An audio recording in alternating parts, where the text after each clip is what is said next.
Olá, boa noite.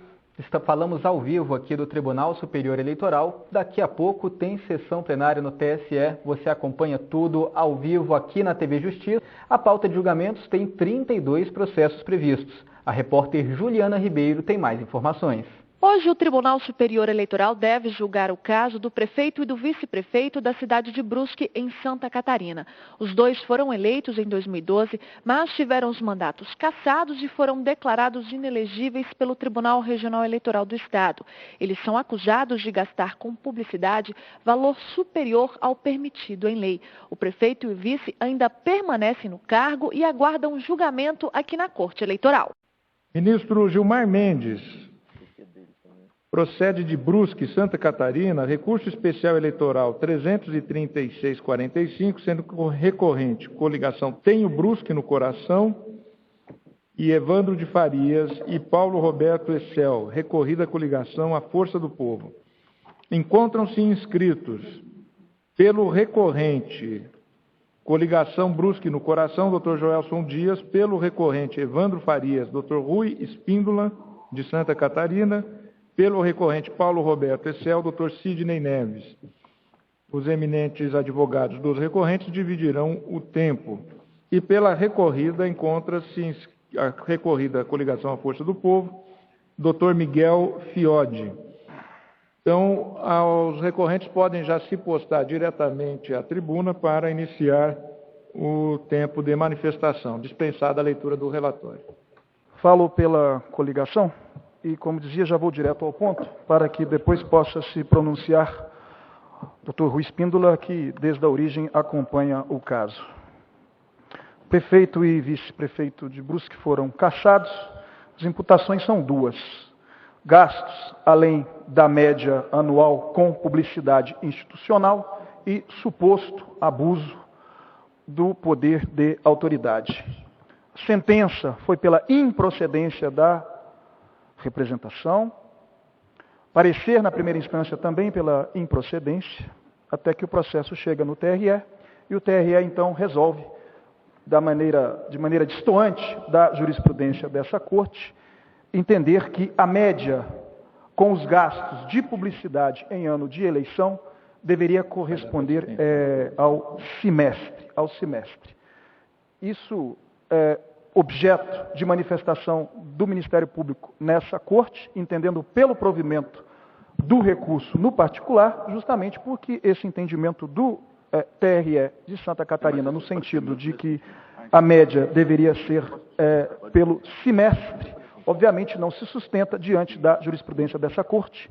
E cito, a título de exemplo, o caso mais recente, que é justamente a decisão desse tribunal, no agravo regimental no RESP 47686, caso Carlito Mers, decidido em maio de 2014, da relatoria de Vossa Excelência, senhor presidente.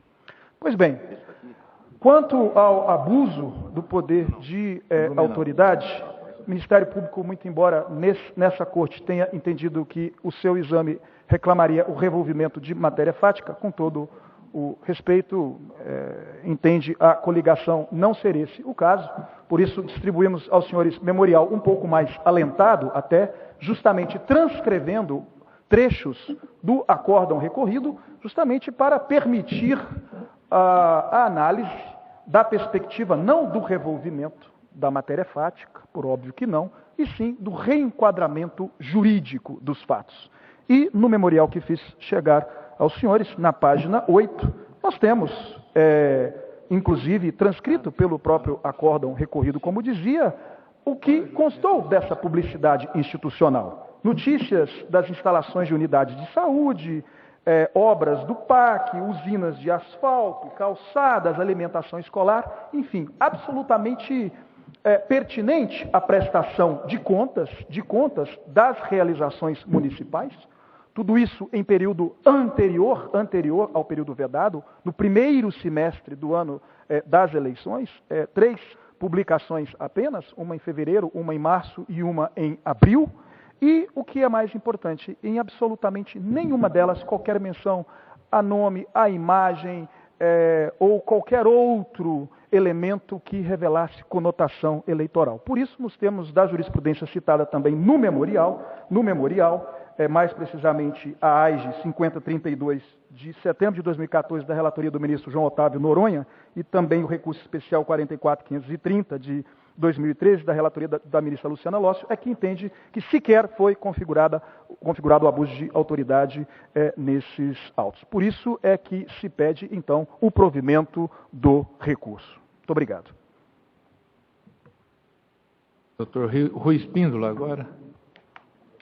Senhores ministros, senhora ministra, me cabe aqui, eu passei a atuar em verdade após interposto o recurso especial, eminente presidente.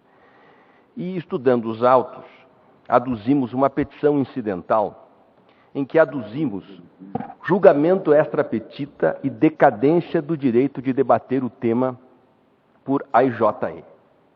Então, vou focar-me nessas duas questões que são preliminares no recurso, enquanto o eminente colega que me precedeu focou o mérito do processo. Bem, o que ocorreu? O processo, senhores ministros, do primeiro grau, o parecer da Procuradoria-Geral Eleitoral discutiu conduta de gastos com publicidade, conduta vedada, 73, inciso 7º. A inicial foi precisa no ponto, tão precisa, eminente Procurador-Geral Eleitoral, tão precisa a inicial, que os autores colocaram o artigo 1º, inciso 1, letra J, da 135, que fala sobre as inexigibilidades decorrentes de condutas vedadas.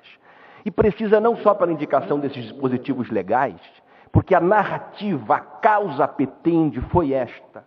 Foi esta a apreciação do parecer do Ministério Público de primeiro grau, que entendeu pela improcedência da ação, parecer de 2 laudas, porque era singela, é um mero cálculo matemático se o gasto seria ano ou semestral, semestral defendia inicial. A sentença julgou improcedente em primeiro grau a demanda. Houve o recurso da coligação autora. O parecer do Ministério Público de segundo grau, embora tenha sido para prover o recurso da coligação autora, discutiu só o 73, 7º e um inciso, o que eu falei a vocês do artigo 1º, inciso 1, letra J. Os debates, o relato, os debates processuais, se nós formos assistir os vídeos do julgamento, isso é dito, referendam que o tema todo era gastos com publicidade. Os 3 votos vencidos, porque houve o provimento do recurso da coligação autora, e 3 votos vencidos votaram no sentido de manter a decisão pelo indeferimento e ficaram restritos ao 73, 7º. O que ocorre aqui? O acórdão, a meritíssima relatoria de primeiro grau, que restou vitoriosa, acompanhando-a mais 3 juízes da Corte Eleitoral Catarinense, inovou. Houve uma emendatio libelli, se assim podemos transpor um conceito do processo penal para esse processo acusatório eleitoral. Ele tirou um outro fundamento, um fundamento não deduzido na inicial, não debatido no contraditório de primeiro grau, não enfrentado na sentença e nem discutido nos recursos. Tira um segundo fundamento ligado ao 74 da Lei 9.504, o 74 que remete ao 37 para o primeiro da Constituição da República. Esse dispositivo que diz que a publicidade institucional, quando contiver símbolos, nomes e promoção de partidos e pessoas, configuraria o abuso de poder político. E é tão flagrante esta situação, eminentes ministros, que o acórdão tem 30 laudas. 12 laudas são para referendar um entendimento que contraria a jurisprudência dessa casa, dizendo que o gasto é semestral.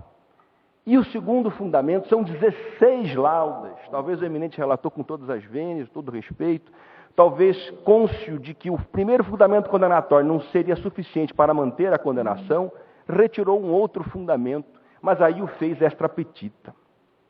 E ocorre que no acórdão, no recurso especial, foi enfrentado o mérito dos temas e não como extra petita, não como...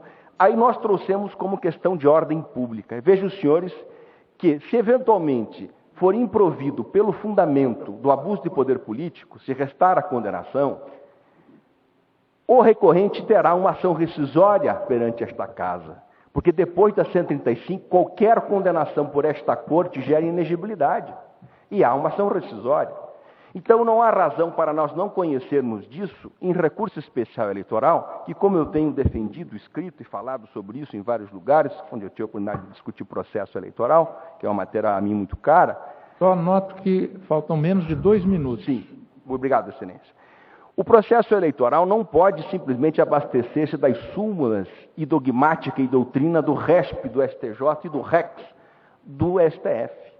A temporalidade dos mandatos, os direitos de voto e candidatura precisam uma interpretação mais larga nos temas procedimentais. Então, a jurisprudência desta Corte, em muitos casos, e aqui cito o acórdão relatado pelo ministro Arnaldo Versiani, o agravo regimental em recurso especial 3604, acórdão de 7 de outubro de 2010, e poderia citar muitos outros acórdãos recentes, que diz o seguinte: efeito translativo, abro aspas, dos recursos, matéria de ordem pública, condições da ação, ausência de interesse processual, inadequação da via eleita, possibilidade de reconhecimento na via extraordinária. E segue, ordem pública, podem ser averiguados os recursos de natureza extraordinária por força do efeito translativo a eles inerentes, bastando para isso que o recurso especial tenha sido conhecido por outro fundamento. E aí o que nós, tendo sido, diz ainda o ministro Arnaldo Versiani na ementa, tendo sido conhecido o recurso especial eleitoral, é possível, com a verificação de óbice de ordem pública, no caso, a ausência do interesse processual. Aqui fala a condição da ação, mas o julgamento extra-petita também tem a ver com os pressupostos de desenvolvimento válido do processo, que também são questões de ordem pública.